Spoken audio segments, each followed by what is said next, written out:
إن الحمد لله نحمده ونستعينه ونستغفره ونعوذ بالله من شرور أنفسنا ومن سيئات أعمالنا من يهده الله فلا مضل له ومن يضلله فلا هادي له أشهد أن لا إله إلا الله وحده لا شريك له وأشهد أن محمدًا عبده ورسوله أما بعد فإن خير الحديث كتاب الله وخير الهدي هدي محمد صلى الله عليه وسلم وشر الأمور محدثاتها وكل محدثة بدعة وكل بدعة ضلالة وكل ضلالة في النار أما بعد فأعوذ بالله من الشيطان الرجيم إن الله وملائكته يصلون على النبي يا أيها الذين آمنوا صلوا عليه وسلموا تسليما اللهم صل على محمد وعلى آل محمد كما صليت على إبراهيم وعلى آل إبراهيم إنك حميد مجيد اللهم بارك على محمد وعلى آل محمد كما باركت على إبراهيم وعلى آل إبراهيم إنك حميد مجيد أما بعد فأعوذ بالله من الشيطان الرجيم بسم الله الرحمن الرحيم ومن يطع الله والرسول فأولئك مع الذين أنعم الله عليهم من النبيين والصديقين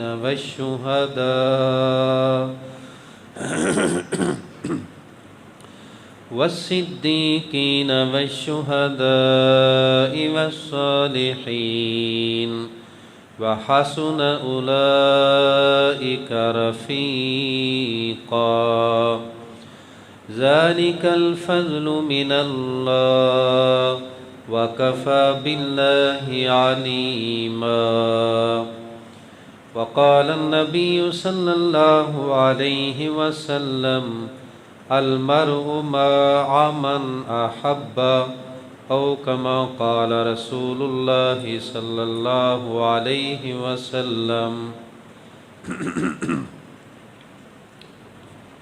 سامعین محترم، اللہ وحدہ لا شریک کی حمد و ثنا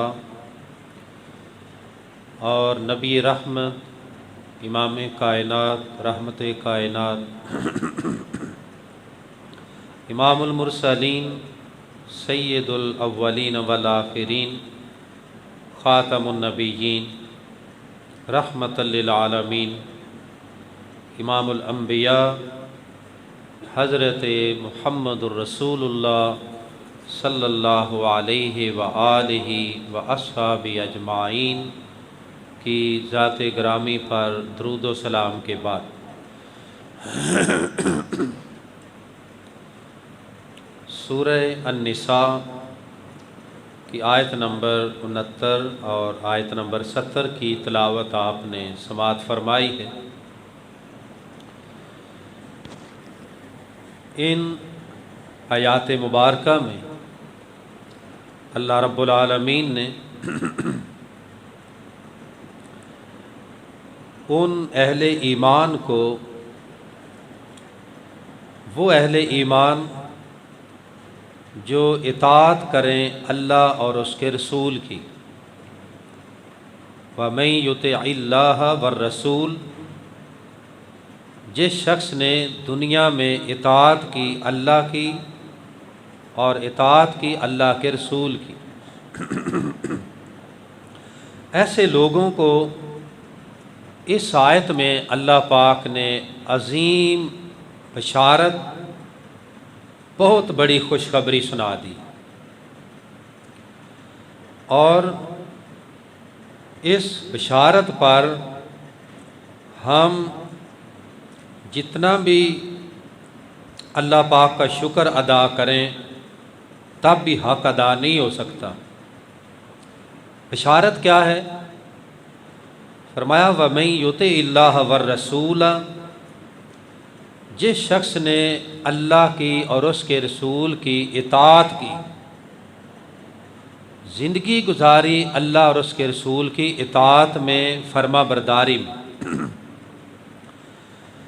فرمایا قیامت کے دن فَأُولَئِكَ مَعَ الَّذِينَ أَنْعَمَ اللَّهُ عَلَيْهِمْ،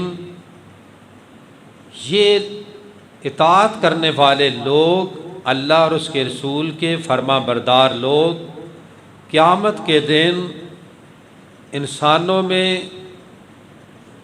انعام یافتہ لوگوں کے ساتھ ہوں گے، جن پر اللہ نے دنیا میں، آخرت میں انعام فرمایا ہے، اور یہ لوگ انسانیت میں افضل ترین طبقات میں شامل ہوتے ہیں۔ وہ کون سے ہیں؟ پہلے نمبر پر فرمایا من النبیین، انبیاء کرام، جن کو اللہ نے دنیا میں نبوت اور رسالت سے سرفراز فرمایا۔ نبوت اور رسالت کا منصب اس سے بڑھ کر اور کوئی منصب نہیں ہے دنیا میں۔ افضل ترین طبقہ انسانیت کا انبیاء کرام کا۔ فرمایا کہ انبیاء کرام کے ساتھ ہوں گے قیامت کے دن، والصدیقین، اور صدیق، سچ بولنے والے، راست باز، سچائی کا ساتھ دینے والے، سچے لوگوں کے ساتھی اور سچی گواہی دینے والے، حق بات پر ڈٹ جانے والے صدیقین، ان کا ساتھ ملے گا۔ نمبر 3 والشہداء، شہداء شہید کی جمع، لفظی معنی تو اس کا گواہ ہے، مگر یہاں وہ شہداء ہیں جنہوں نے حق کی راہ میں اپنی جانوں کو قربان کر دیا، اللہ اور اس کے رسول کی محبت میں اور غلبہ اسلام میں اپنی جان کو قربان کرنے والے شہداء، ان کا ساتھ ملے گا۔ نمبر 4 والصالحین، اور صالحین، نیکوکار اور نیکی کرنے والے، نیک کاموں میں رغبت کرنے والے، فاستبقوا الخیرات، خیرات میں آگے بڑھنے والے، اور زندگی کرتے کرتے جن کا خاتمہ نیک اعمال پر ہوا، یہ صالحین ہیں۔ فرمایا کہ ان کا ساتھ ملے گا۔ وَحَسُنَ أُولَئِكَ رَفِيقًا، فرمایا کہ یہ بہترین رفیق بھی ہیں، بہترین ساتھی بھی ہیں، بہترین دوست بھی ہیں، اور جن کو ان لوگوں کا ساتھ مل گیا پھر اس سے بہتر کوئی اور ایسا طبقہ نہیں جس کا بہتر ساتھ مل جائے۔ تو بات سب سے پہلی جو اللہ پاک نے سمجھائی ہے وہ یہ ہے، وَمَن يُطِعِ اللَّهَ وَالرَّسُولَ، جس نے دنیا میں اللہ اور اس کے رسول کی اطاعت کی زندگی فرما برداری میں گزاری، یہ انعام و کرام اس شخص کے لیے ہے۔ اب محبت اور اطاعت دونوں آپس میں لازم و ملزوم ہیں۔ جس ذات کے ساتھ ہمیں محبت ہے تو پھر اس کی اطاعت اور اتباع لازم ہے، اور اگر محبت ایسی ہے کہ جس میں اطاعت نہیں ہے، اتباع نہیں ہے، تو وہ محبت جھوٹی ہے، وہ کسی کام کی نہیں۔ اب اس کے لیے مثال اصحاب رسول رضوان اللہ علیہم اجمعین کی وہ جماعت ہے جنہوں نے ساری کائنات سے بڑھ کر اللہ اور اس کے رسول کی محبت بھی کر کے دکھائی، اور زبانی جمع خرچ نہیں کیا بلکہ عملی طور پر اس محبت کا ثبوت دیا اطاعت کر کے۔ اصل چیز یہ ہے، محبت اس کی قبول ہے جس نے اللہ اور اس کے رسول کی بات مانی ہے دنیا میں۔ اگر بات نہیں مانی تو اس کی محبت ضائع ہے، برباد ہے، کسی کام کی نہیں۔ اب اگر محبت کو دیکھیں، صحیح بخاری میں حدیث ہے، سیدنا ربیہ بن کعب اسلمی رضی اللہ تعالیٰ عنہ، سارے صحابہ ایک سے بڑھ کر رسول اللہ صلی اللہ علیہ وسلم سے محبت کرنے والے، مگر اس صحابی کا انداز کچھ اپنا ہی تھا محبت کا، اور محبت کے بعد اطاعت کا۔ حضرت ربیہ رضی اللہ تعالیٰ عنہ کہتے ہیں کہ میں عشاء کی نماز کے بعد لوگ اپنے گھروں میں چلے جاتے اور میں رسول اللہ صلی اللہ علیہ وسلم کے دروازے پر بطور چوکیدار اور بطور خادم کبھی بیٹھ جاتا، کبھی کھڑا ہو جاتا، اس نیت کے ساتھ کہ رسول اللہ صلی اللہ علیہ وسلم کو رات کے وقت کسی بھی چیز کی ضرورت پڑی تو خدمت کے لیے سب سے پہلے میں حاضر ہوں۔ اللہ کے رسول تہجد کے لیے اٹھتے، یہ صحابی قضائے حاجت کے لیے پانی پیش کرتے، پھر وضو کے لیے پانی لے کر آتے، وضو کرواتے، یہ سلسلہ چلتا رہا۔ ایک دن اللہ کے رسول بڑے خوش تھے اس خدمت پر، اور خوش ہو کر پوچھا کہ اے ربیہ، آپ کی کوئی ڈیمانڈ ہے، کوئی مطالبہ ہے، کوئی تمنا، کوئی خواہش ہے، کوئی سوال ہے، کسی چیز کی ضرورت ہے تو آپ مجھے بتائیے۔ حضرت ربیہ رضی اللہ تعالیٰ عنہ کو جب یہ آفر ملی تو سوچ میں پڑ گئے، اور کچھ سوچنے کے بعد کہنے لگے کہ اللہ کے رسول مجھے کل تک ٹائم دیجئے، میں کل بتاؤں گا، ابھی مجھے کچھ سمجھ نہیں آ رہی کہ میں نے آپ سے کیا مانگنے۔ خدمت تو اللہ کی رضا کے لیے، مگر آپ نے جب مجھ سے کچھ مطالبہ کیا ہے کہ میں آپ سے مانگوں تو کل بتاؤں گا۔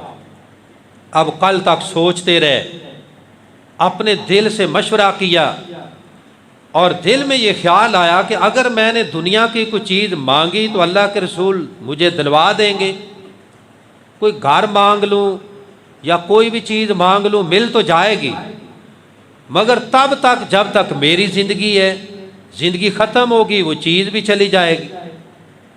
تو بہتر یہ ہے کہ دنیا کے بجائے کوئی آخرت کی چیز مانگ، اور پھر آخرت کی چیز اللہ نے اہل ایمان کے لیے جنت بھی رکھی ہے، اس میں تو آپ کے باقی ساتھی بھی جائیں گے، سارے آپ کے اصحاب جائیں گے۔ تو دل میں خیال آیا کہ جنت میں رسول اللہ صلی اللہ علیہ وسلم کی ہمسائیگی، آپ کا ساتھ نصیب ہو جائے، بس یہی دل میں تمنا اٹھی۔ اگلے دن پھر خدمت کے لیے اٹھے، پھر اللہ کے رسول نے پوچھا ہاں بتاؤ سوچ لیے؟ کہا سوچ لیے۔ کیا چاہیے؟ کہا اللہ کے رسول مجھے جنت میں آپ کی پڑوس چاہیے، آپ کی ہمسائیگی چاہیے، آپ کا ساتھ چاہیے۔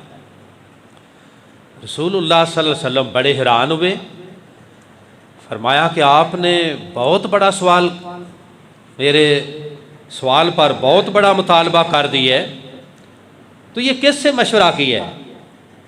کہا اللہ کے رسول میں نے کسی سے نہیں، اپنے دل سے مشورہ کیا ہے کہ دنیا کی چیز مانگوں گا، دنیا فانی ہے، کیوں نہ وہ چیز مانگوں جو کبھی ختم نہ ہو، اس لیے میں نے جنت میں آپ کی ہمسائیگی کا سوال کیا ہے، آپ کا ساتھ چاہیے جنت میں۔ تو اس موقع پر رسول اللہ صلی اللہ علیہ وسلم نے فرمایا اے ربیہ آئنی علی کثرت السجود، بس پھر ایک کام تمہیں کرنا پڑے گا، جنت میں اللہ یقیناً تمہیں میرا ہمسایہ ضرور بنائے گا، مگر جب تک زندگی ہے تمہاری دنیا کی، سجدے کثرت کے ساتھ کرنے ہیں، کثرت کے ساتھ سجدے کرنے ہیں۔ اب کثرت کے ساتھ سجدے، پہلے تو فرض نماز ہے اس میں بھی سجدے ہیں، مگر کثرت کے ساتھ کرنے کے لیے نوافل ادا کرنے پڑیں گے، اور اس میں تہجد بھی ہے، اشراق بھی ہے، شکرانے کے نافل بھی ہیں، اور وضو کے نوافل ہیں، مسجد میں آنے کے نوافل ہیں، نماز سے پہلے کے نوافل ہیں۔ تو فرمایا کہ سجدے زیادہ سے زیادہ تم کر لو، یقیناً اللہ پاک تمہیں قیامت کے دن جنت میں میرا ہمسایہ ضرور بنا دے گا۔ تو اس آیت میں اللہ پاک فرماتے ہیں وَمَن يُطِعِ اللَّهَ وَالرَّسُولَ، جس شخص نے اللہ اور اس کے رسول کی اطاعت کی، فَأُولَٰئِكَ مَعَ الَّذِينَ أَنْعَمَ اللَّهُ عَلَيْهِمْ، یہ لوگ قیامت کے دن انعام یافتہ لوگوں کے ساتھ ہوں گے، من النبیین، نبیوں کے ساتھ، والصدیقین، صدیقین سچ بولنے والوں کے ساتھ، والشہداء شہیدوں کے ساتھ، والصالحین صالحین نیک لوگوں کے ساتھ، وحسن اولئک رفیقا، اور فرمایا کہ یہ بہترین رفیق ہے، اس سے بہترین ساتھ نہ دنیا میں ہے نہ آخرت میں ہے۔ حضرت انس بن مالک رضی اللہ تعالیٰ عنہ بیان کرتے ہیں، صحیح بخاری میں حدیث ہے، کہتے ہیں میں رسول اللہ صلی اللہ علیہ وسلم کے ساتھ تھا، آپ نماز پڑھا کر ابھی مسجد نبوی کے دروازے میں داخل تھے، باہر قدم رکھا تو ایک صحابی نے دروازے میں ہی سوال کر دیا، کہنے لگا متی الساعہ، اللہ کے رسول قیامت کب آئے گی؟ رسول اللہ صلی اللہ علیہ وسلم نے آگے سے اس سے پوچھا، سوال کر دیا، ما عادت لہا، تم قیامت کا پوچھتے ہو، تمہاری تیاری کتنی ہے؟ قیامت کا پوچھتے ہو، یہ تو اللہ کو پتہ ہے، مگر تمہاری ذمہ داری کیا ہے کہ تم نے اس کی کتنی تیاری کی ہے؟ وہ صحابی ایک دفعہ تو جھجک گیا کہ میں نے تو کچھ اور پوچھا تھا، اور آگے سے خود پھنس گیا سوال کر کے کہ تیاری کتنی ہے۔ کہنے لگا اللہ کے رسول میرے پاس کوئی لمبی چوڑی تیاری نہیں، نہ تو زیادہ نمازیں ہیں، نہ زیادہ روزے ہیں، نہ زیادہ صدقہ ہے، نہ زیادہ حج اور عمرے ہیں، کوئی لمبی چوڑی عبادات بھی نہیں، زیادہ اعمال بھی نہیں، بس ایک بات ہے کہ میں اللہ اور اس کے رسول سے ساری کائنات سے بڑھ کر محبت کرتا ہوں، بس یہی ایک مجھے اللہ کی رحمت اور اس کے فضل کی امید ہے۔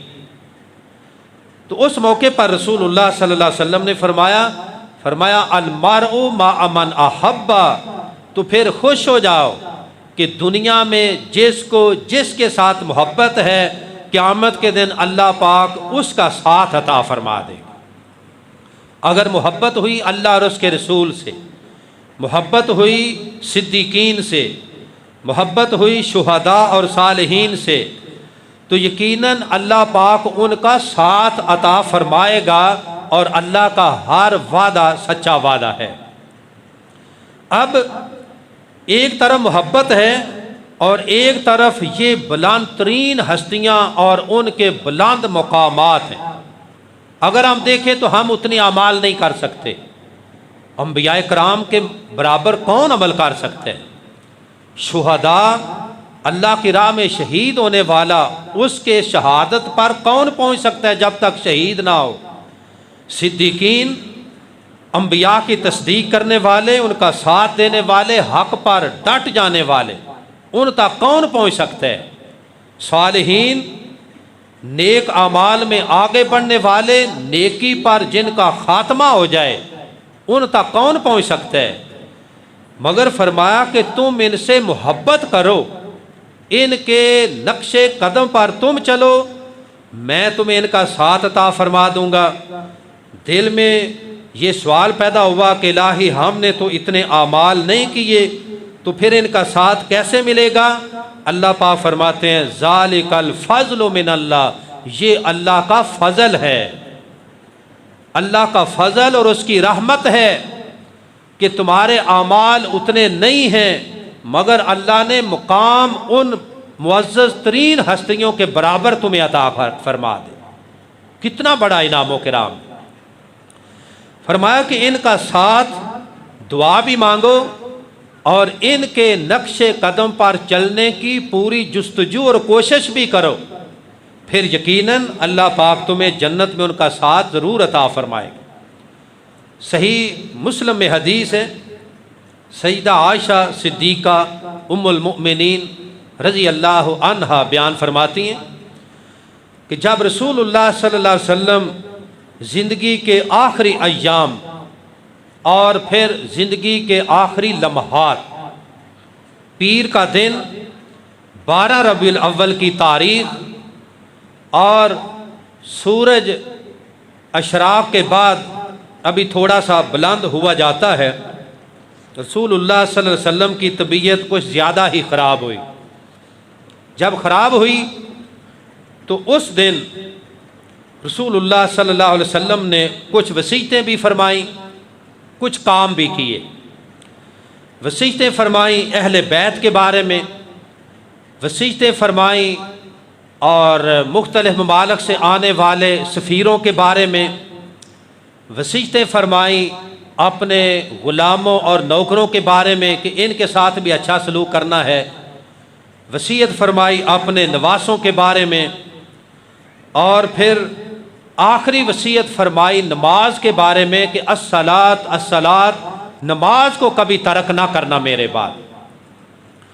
اماں جی فرماتی ہیں اس کے بعد رسول اللہ صلی اللہ علیہ وسلم کے ہونٹ مبارک حرکت میں تھے مگر آواز نہیں تھی، تو فرماتی ہیں اماں جان کہ میں نے اپنا کان رسول پاک کے ہونٹوں کے ساتھ لگایا تو آپ یہی آیت پڑھ رہے تھے جو میں نے ابھی آپ کے سامنے پڑھی ہے، ما الذین انعم اللہ علیہم من النبیین والصدیقین والشہداء والصالحین، کہ اے اللہ میں ساتھ چاہتا ہوں من النبیین انبیاء کرام کا، والصدیقین صدیقین کا، والشہداء شہداء کا، والصالحین اور صالحین کا۔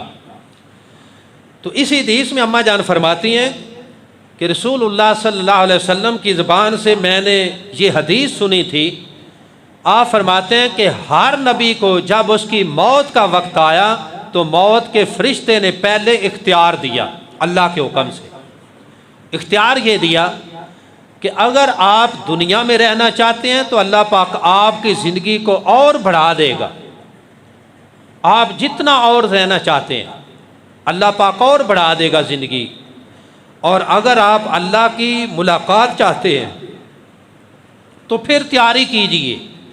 یہ اختیار اللہ نے ہر نبی کو دیا ہے، موسیٰ علیہ السلام کو بھی ملا، وہ ایک الگ واقعہ، ابھی وقت نہیں۔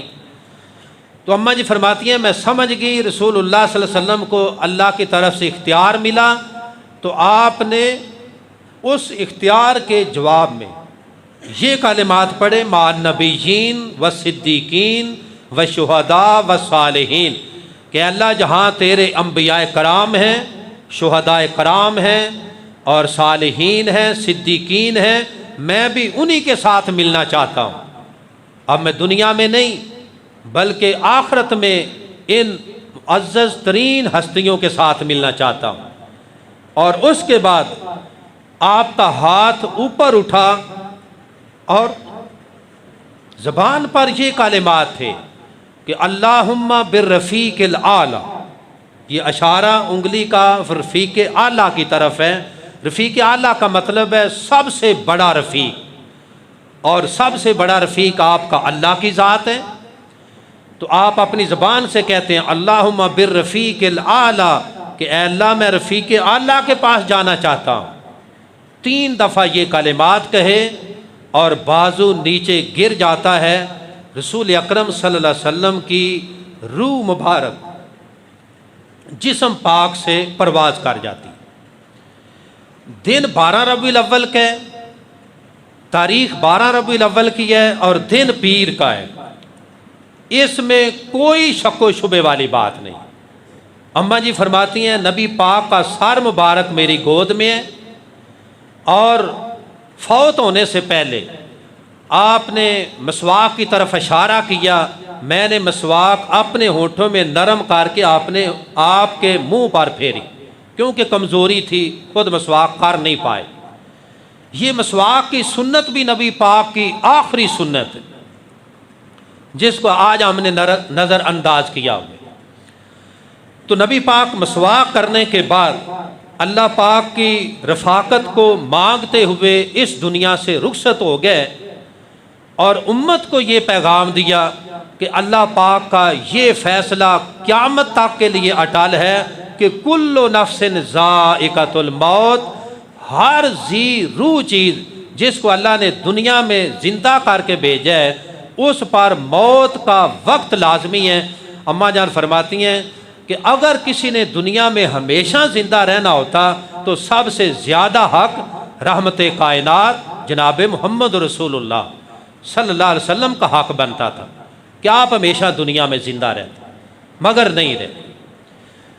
اب ہوا کیا کہ ابھی زیادہ وقت نہیں گزرا، مجھے یاد ہے جب ہم سکول جاتے تھے تو جنتریاں چھپ کے آتی تھی جس میں پورے سال کی تاریخ ہوتی تھی، تو 12 ربیع الاول کے آگے لکھا ہوتا تھا یوم وفات النبی صلی اللہ علیہ وسلم، کہ 12 ربیع الاول رسول پاک صلی اللہ علیہ وسلم کی وفات کا دن ہے۔ اور ایک لمبا عرصہ تک بڑی سادگی کے ساتھ لوگ مانتے تھے کہ 12 ربیع الاول نبی پاک کی وفات کا دن ہے۔ پھر اچانک مولویوں کا ایک ایسا طبقہ اٹھا جنہوں نے یوم وفات کو یوم میلاد کہنا شروع کر دیا، اور پھر یوم میلاد کے نام پر وہ خرافات پیدا کر دیں جو ہر سال بڑھتی چلی جا رہی ہیں اور ختم ہونے کا نام نہیں لے۔ آج امت کس بات پر لگی ہوئی ہے؟ جب ان سے پوچھا جائے کہ تم ایسا کیوں کرتے ہو، کہ نبی پاک کی وفات کا دن ہے اور اس دن تمہاری خوشیوں کا کیا مطلب ہے؟ اگر صحابہ کرام کو دیکھیں اور ان لوگوں کو دیکھیں تو زمین آسمان کا فرق ہے۔ اب میں نبی پاک کی وفات کے سارے لمحات بیان نہیں کر سکتا جمعہ میں، مگر اس کے 2 پہلو، ایک سیدنا عمر رضی اللہ تعالیٰ عنہ کا کہ جنہوں نے تلوار نکال لی کہ جس نے کہا اللہ کے نبی فوت ہو گئے، عمر اس کو قتل کر دے، نہیں چھوڑے، برداشت نہیں کر پائے کہ اللہ کے رسول فوت ہو جائیں، یہ ہو نہیں سکتا۔ مگر سیدنا ابو بکر صدیق رضی اللہ تعالیٰ عنہ نے آ کر حضرت عمر سے کچھ نہیں کہا، نبی پاک کے حجرہ مبارک میں داخل ہوئے، چہرہ مبارک سے کپڑا اٹھایا، پیشانی مبارک پر بوسہ دیا، اور اس کے بعد کہنے لگے کہ لا یجمع اللہ علیک موتتین، اللہ پاک آپ پر 2 موتیں کبھی نازل نہیں فرمائے گا، ایک ہی موت آنی تھی جو آج آ چکی ہے۔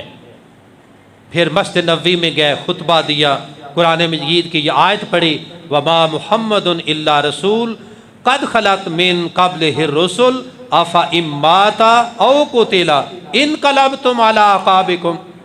اللہ پاک فرماتے ہیں محمد رسول اللہ صلی اللہ علیہ وسلم اللہ کے رسول ہیں، جیسے آپ سے پہلے اللہ کے رسول گزر چکے ہیں۔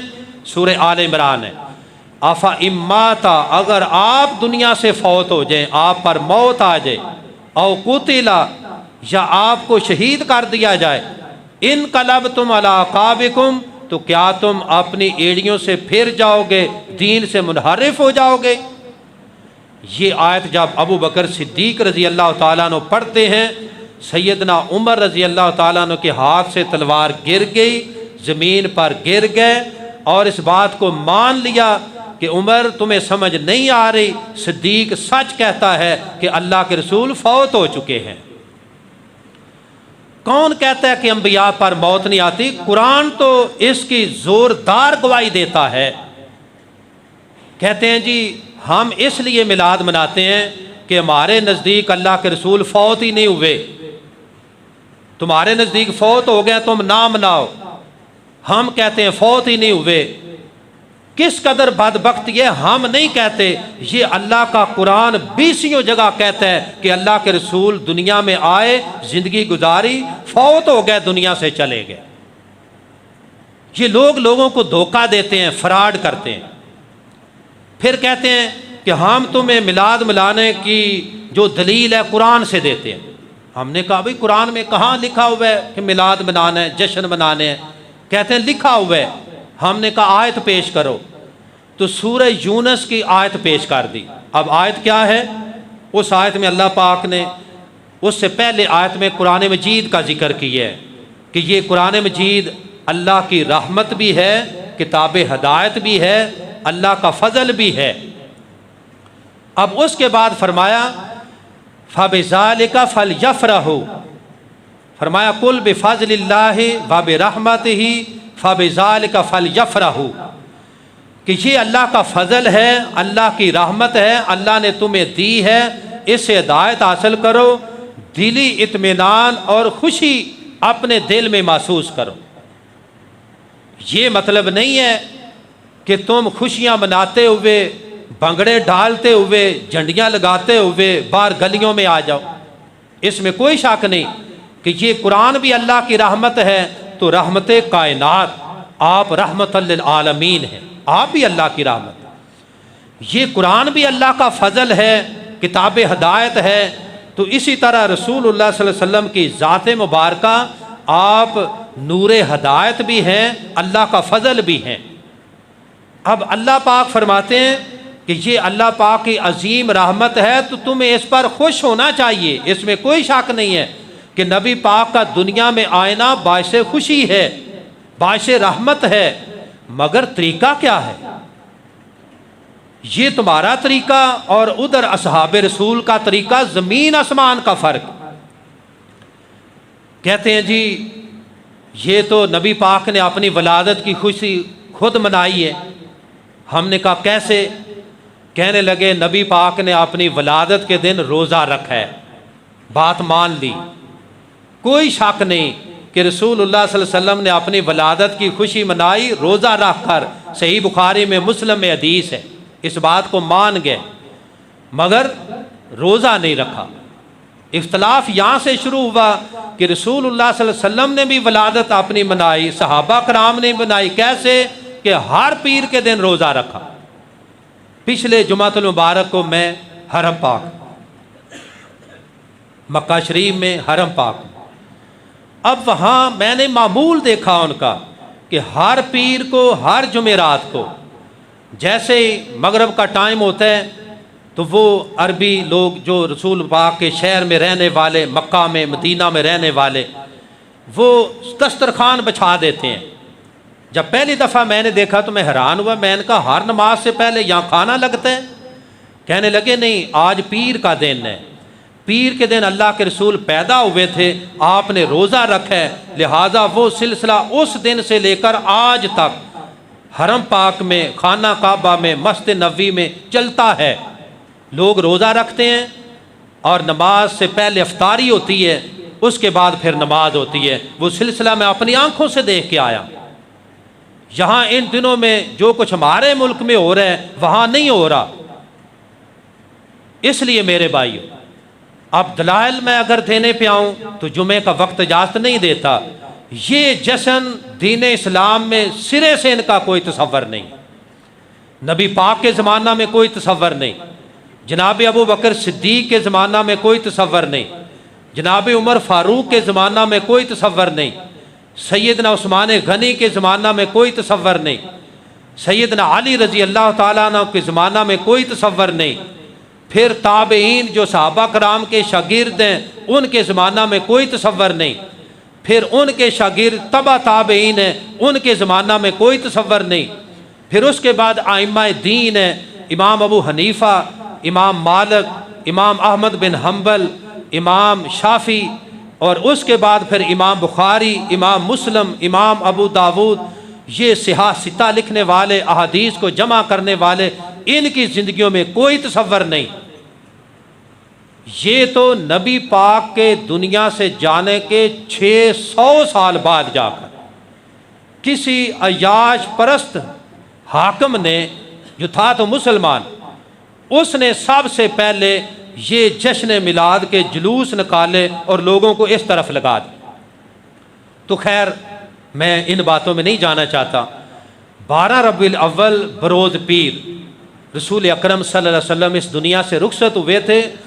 صحابہ کرام فرماتے ہیں کہ غم اتنا تھا۔ آج اب ان سے ہم پوچھتے ہیں کہ اگر یہ اتنا ثواب کا کام ہے تو پھر صحابہ کرام نے کیوں نہیں منایا؟ انہوں نے کھانے کیوں نہیں پکائے؟ انہوں نے دیگیں کیوں نہیں پکائیں؟ انہوں نے جھنڈیاں کیوں نہیں لگائیں؟ وہ تو جانسار تھے، وہ تو ایک اشارہ ادنا اشارے پر اپنا مال جان قربان کرنے والے تھے۔ یہ کام سب سے پہلے انہوں نے کیوں نہیں کیا؟ تو آگے سے جواب دیتے ہیں کہ وہ تو غم کی حالت میں تھے، وہ حالت غم میں تھے، انہوں نے خوشی نہیں منائی۔ تو اس کا کیا مطلب ہوا کہ آج تمہیں کوئی غم نہیں ہے نبی پاک کے دنیا سے جانے کا؟ یہ ساری خوشیاں تمہارے لیے رہ گئی ہیں اور غم صحابہ کرام کے لیے ہیں۔ حضرت انس بن مالک رضی اللہ تعالیٰ عنہ فرماتے ہیں کہ اس دن، پیر کے دن، 12 ربیع الاول کے دن، سورج چڑھنے کے باوجود ہماری آنکھوں کے آگے اندھیرے چھائے ہوئے تھے، کچھ نظر ہی نہیں آ رہا۔ غم اتنا ہے کہ اللہ کے رسول دنیا سے چلے گئے، کیا بنے گا، کیا حالات ہوں گے، کیا واقعات ہوں گے؟ اللہ کے رسول دنیا سے چلے گئے۔ اور سیدنا بلال رضی اللہ تعالیٰ عنہ کہتے ہیں جی یہ وہابی گستاخ ہیں، ان کو تو اللہ کے رسول نظر نہیں آتے، وہ تو ہر محفل میں آتے ہیں، ان کو نظر نہیں آتے۔ بھائی حضرت بلال رضی اللہ تعالیٰ عنہ نے نبی پاک کی وفات کے بعد اذان چھوڑ دی۔ کیوں چھوڑی؟ حضرت عمر رضی اللہ تعالیٰ عنہ نے کہا بلال آپ اذان سنائیں، بڑا عرصہ ہو گیا آپ اذان ہی نہیں پڑھ۔ کہا وجہ یہ ہے کہ جب میں کہتا تھا نا نماز میں اشہد ان محمد رسول اللہ، نماز اذان میں، تو میں اشارہ کرتا تھا اللہ کے رسول کی طرف کہ بلال اس بات کی گواہی دیتا ہے کہ محمد صلی اللہ علیہ وسلم اللہ کے رسول، میں اشارہ کرتا تھا۔ اب میں کس کی طرف اشارہ کروں؟ مجھے نظر نہیں آ رہا ہے۔ حضرت بلال کو اللہ کے رسول نظر نہیں آ رہا ہے اور یہ کہتے ہیں کہ یہ گستاخ ہیں، ان کو نظر نہیں آتے، ہمیں تو آتے ہیں کہ آپ ہر محفل میں تشریف لاتے ہیں، سارا جھوٹ بولتے ہیں۔ آخری بات، رسول اللہ صلی اللہ علیہ وسلم کی اونٹنی جس کا نام قصوہ تھا، اس پہ ہجرت کے لیے مکہ سے مدینہ بھی گئے، جہاد پر بھی گئے، اس پہ سواری کی، اور صحابہ کہتے ہیں کہ جب آپ کی اونٹنی پر سوار تھے اور مدینہ میں داخل ہوئے تو ہمارے لیے اس سے بڑا خوشی کا دن کوئی نہیں تھا جب آپ مدینہ میں ہجرت کر کے پہنچے، سب سے بڑا خوشی کا دن۔ پھر کہتے ہیں کہ سب سے بڑا غمی کا دن وہ تھا 12 ربیع الاول کا دن، جس دن اللہ کے رسول ہمیں چھوڑ کر دنیا سے چلے گئے، وہ سب سے بڑا غمی کا دن۔ آپ کی وہ اونٹنی نبی پاک کی وفات کے بعد غم میں مدینہ سے نکلی، جنگلوں میں گئی، اور پھر ایسی گئی کہ آج تک واپس نہیں آئی۔ اس اونٹنی کو اتنا غم تھا، آپ کے جانسار صحابہ کو اتنا غم تھا، آپ کے نواسوں کو اتنا غم تھا، آپ کی بیٹیوں کو اتنا غم تھا، آپ کے خلفاء کو اتنا غم تھا، آپ پر جان قربان کرنے والوں کی یہ حالت تھی کہ صحابہ کہتے ہیں کہ اگر ہمارے سینوں پر اونٹ رکھ دیے، پہاڑ رکھ دیے جاتے تو ہمیں اتنی تکلیف نہ ہوتی جتنی تکلیف رسول اللہ صلی اللہ علیہ وسلم کے دنیا کے جانے کے غم کی وجہ سے ہم کو پہنچی۔ ایک بھائیوں وہ منظر تھا اور ایک ہمارا منظر ہے جو ہماری قوم کر رہی ہے۔ کیا کر رہی ہے وہ آپ کے سامنے ہے۔ ہم نے اپنی نوجوان نسل کو، اپنے بچوں کو یہ اس کام پہ نہیں لگانا۔ نبی پاک کی ولادت کی خوشی میں ہر پیر کو روزہ رکھنا ہے، ہر جمعرات کو روزہ رکھنا ہے، ساری زندگی روزہ رکھنا ہے۔ آپ کی سنت سے محبت کرنی ہے، آپ کا حکم ہے نماز کی پابندی، اس پر عمل پیرا ہونا ہے۔ یہ اللہ کی کتاب ہمیں دے کر گئے، اس کو پڑھنا ہے، اس پر عمل کرنا ہے۔ یہی راہ نجات ہے، یہی سچی محبت ہے اور یہی سچی اطاعت ہے۔ اللہ تعالی ہمیں آج کے اس پیغام کو سننے کی، سمجھنے کی، عمل کی توفیق عطا فرمائے۔ آخر دعوانا الحمدللہ۔